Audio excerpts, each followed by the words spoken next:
दोस्तों, इस वक्त भारत और बांग्लादेश के रिश्ते भयंकर तनाव भरे माहौल से गुजर रहे हैं।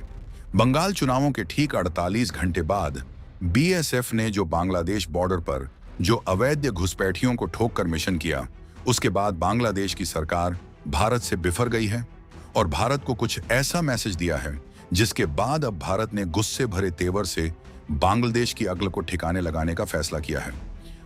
आखिर त्रिपुरा के सिपाहीजाला बॉर्डर पर उस रात ऐसा क्या हुआ कि बांग्लादेश के प्रधानमंत्री तारिक रहमान को आनन फानन में भारत के लिए एक कड़ा और चेतावनी भरा संदेश भिजवाना पड़ा? क्या ये सिर्फ दो तस्करों का अंत था या फिर ये उस बड़े तूफान की आहट है जो अगले कुछ महीनों में भारत बांग्लादेश सीमा का पूरा भूगोल बदलने वाली है? आखिर क्यों पश्चिम बंगाल के चुनावों के ठीक 48 घंटे बाद भारत ने अपनी ताकत का ऐसा मुजाहिरा किया कि पड़ोसी देश की सरकार अब खून से लाल होती सीमा की दुहाई देने लगी है? भारत और बांग्लादेश के रिश्तों में आई ये ताजा कड़वाहट कोई मामूली बात नहीं है। त्रिपुरा के सिपाहीजाला जिले में बीएसएफ के जवानों ने जिस तरह से दो संदिग्ध बांग्लादेशी घुसपैठियों को ढेर किया, उसने ये साफ कर दिया है कि सीमा पर अब सॉफ्ट पॉलिसी का जमाना लग चुका है। बांग्लादेश की तारिक रहमान सरकार इस वक्त गहरे सदमे में है क्योंकि उन्हें अंदाजा भी नहीं था कि बंगाल चुनाव खत्म होते ही भारत की तरफ से इतनी तगड़ी कार्रवाई होगी। ये मिशन इतना सटीक और इतना तेज था कि बॉर्डर गार्ड बांग्लादेश यानी बीजीबी को संभलने का मौका तक नहीं मिला। अब ढाका से धमकियां आ रही हैं, रिश्तों की दुहाई दी जा रही है, लेकिन भारत का रुख बिल्कुल साफ है कि अगर अवैध घुसपैठ नहीं रुकी तो जवाब ऐसे ही धमाके के साथ दिया जाएगा। त्रिपुरा का वो इलाका जिसे सिपाहीजाला कहते हैं, वहां शुक्रवार की रात को जो हुआ वो रोंगटे खड़े कर देने वाला था।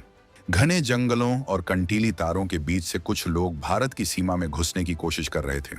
बीएसएफ की इंटेलिजेंस विंग को पहले ही खबर लग चुकी थी कि बंगाल चुनाव के शोर शराबे के बीच कुछ बड़े लेवल पर घुसपैठ की प्लानिंग है।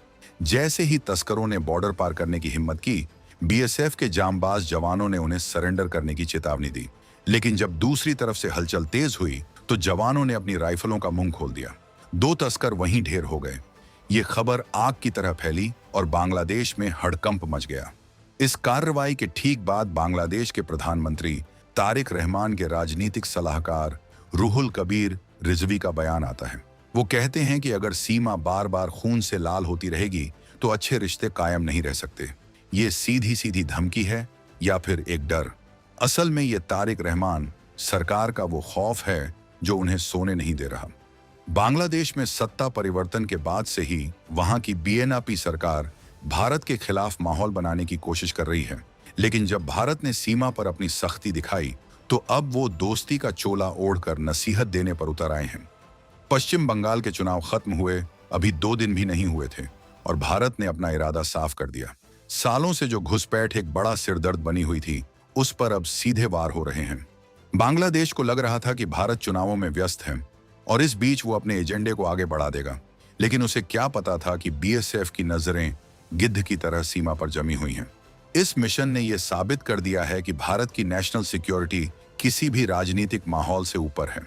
अब बांग्लादेश की सरकार चाहे जितना शोर मचा ले, सच तो यह है कि भारत ने अपनी सीमा को अभेद्य किला बनाने का फैसला कर लिया है। बांग्लादेश के भीतर इस वक्त जो सरकार चल रही है, उसकी नींव ही भारत विरोध पर टिकी है। तारिक रहमान और उनके सलाहकार रूहुल कबीर रिजवी अच्छी तरह जानते हैं कि अगर वो भारत के सामने झुक गए तो उनका घरेलू वोट बैंक खिसक जाएगा। इसीलिए वो खून से लाल होती सीमा जैसे भारी भरकम शब्दों का इस्तेमाल कर रहे हैं। वो दिखाना चाहते हैं कि वो भारत को आंख दिखा सकते हैं, लेकिन हकीकत में बांग्लादेश की अर्थव्यवस्था और वहां की स्टेबिलिटी के लिए भारत का साथ जरूरी है। इसीलिए एक तरफ वो धमकी देते हैं और दूसरी तरफ मैत्रीपूर्ण संबंध की बात भी करते हैं। ये दोहरा चेहरा अब भारत के सामने एक्सपोज हो चुका है। भारत ने भी अब कूटनीति की बिसात पर अपना अगला मोहरा चल दिया है। पूर्व केंद्रीय मंत्री दिनेश त्रिवेदी को बांग्लादेश में भारत का नया हाई कमिश्नर यानी उच्चायुक्त बनाकर भेजना एक बहुत बड़ा मास्टर स्ट्रोक है। दिनेश त्रिवेदी जैसे अनुभवी नेता को इस पद पर बिठाने का मतलब है कि भारत अब बांग्लादेश के साथ सीधे और कड़े लहजे में बात करना चाहता है। वो कोई प्रोफेशनल डिप्लोमेट नहीं है, बल्कि एक मंझे हुए राजनेता हैं जो जानते हैं कि प्रेशर कैसे बनाया जाता है। उनकी नियुक्ति ये बताती है कि पीएम मोदी की सरकार अब बांग्लादेश के साथ रिश्तों को एक नई दिशा में ले जाने के लिए तैयार है, जहां भारत के हितों से कोई समझौता नहीं होगा। सीमा पर जो 2 शव सौंपे गए, वो सिर्फ 2 इंसानों के शव नहीं थे, बल्कि बांग्लादेश की उस घुसपैठ नीति की नाकामी का सबूत थे जो वो दशकों से पालता आ रहा है। बॉर्डर गार्ड बांग्लादेश की मौजूदगी में जब शवों को हैंडओवर किया गया तो वहां का माहौल तनावपूर्ण था। बीजीबी के अधिकारी भी जानते थे कि गलती उनकी तरफ से हुई है। तस्करी और घुसपैठ को बढ़ावा देना अब बांग्लादेश को भारी पड़ रहा है। भारत ने साफ कर दिया है कि हमारी सीमाएं कोई धर्मशाला नहीं है जहां कोई भी मुंह उठाकर चला आए। अब बात करते हैं उस तगड़े प्लान की जो दिल्ली के गलियारों में तैयार हो चुका है। 2026 का ये साल भारत के लिए बहुत अहम है। बॉर्डर पर अब सिर्फ जवान तैनात नहीं हैं, बल्कि वहां लेजर फेंसिंग, हाईटेक सेंसर और थर्मल इमेजिंग कैमरों का जाल बिछाया जा रहा है। अब रात के अंधेरे में भी अगर कोई चूहा भी सीमा पार करने की कोशिश करेगा तो उसकी खबर कंट्रोल रूम तक पहुंच जाएगी। भारत अब अवैध घुसपैठियों के खिलाफ एक जीरो टॉलरेंस पॉलिसी पर काम कर रहा है।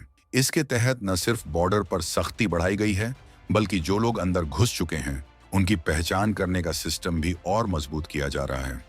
बांग्लादेश की सरकार इसलिए भी कांपी हुई है क्योंकि उसे पता है कि अगर भारत ने अपनी सीमाएं पूरी तरह सील कर दी और घुसपैठियों पर लगाम कस दी तो बांग्लादेश के अंदर बेरोजगारी और जनसंख्या का दबाव और बढ़ जाएगा। अभी तक वो अपनी समस्याओं को भारत की तरफ धकेल देते थे, लेकिन अब भारत ने उस दरवाजे पर ताला लगा दिया है। तारिक रहमान की सरकार को डर है कि कहीं भारत बांग्लादेश पर और भी कड़े आर्थिक प्रतिबंध न लगा दे। इसीलिए वो बार बार मैत्री की बात दोहरा रहे हैं, लेकिन उनकी आंखों में वो पुराना खौफ साफ देखा जा सकता है।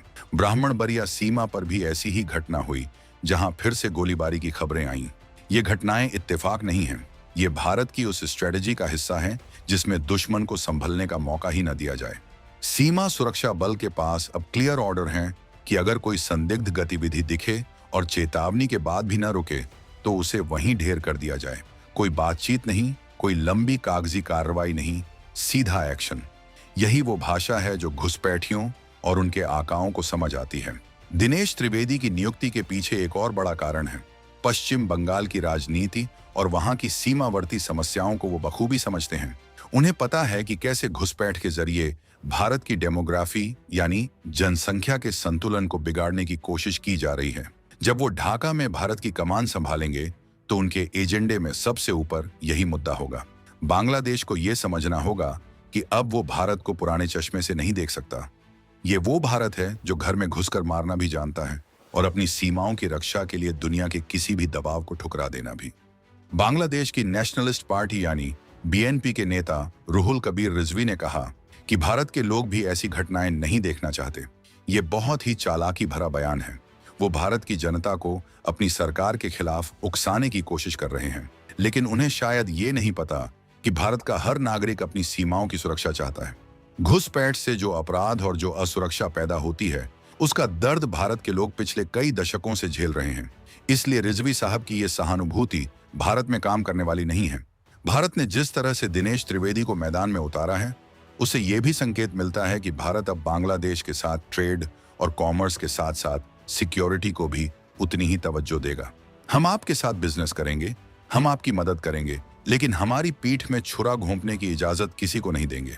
तारिक रहमान को ये बात जितनी जल्दी समझ आ जाए, उनके देश के लिए उतना ही अच्छा होगा। वरना जिस लाल सीमा की वो बात कर रहे हैं, वो लाल रंग उनकी अपनी सत्ता के पतन का कारण भी बन सकता है। अब सवाल ये उठता है कि आगे क्या होगा? क्या भारत और बांग्लादेश के बीच तनाव और बढ़ेगा? इसके संकेत तो यही मिल रहे हैं। भारत ने अपनी फोर्स को हाई अलर्ट पर रखा है। खासकर त्रिपुरा, मेघालय और पश्चिम बंगाल से लगने वाली सीमाओं पर चौकसी बढ़ा दी गई है। ड्रोन से निगरानी की जा रही है और क्विक रिएक्शन टीमें 24 घंटे तैनात हैं। ये मिशन तो बस एक शुरुआत थी।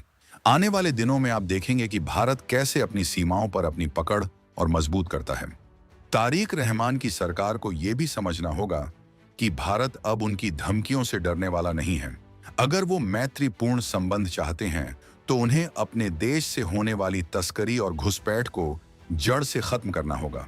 आप ये नहीं कह सकते कि आप दोस्त भी हैं और आपके लोग हमारे घर में चोरी छिपे घुसेंगे भी।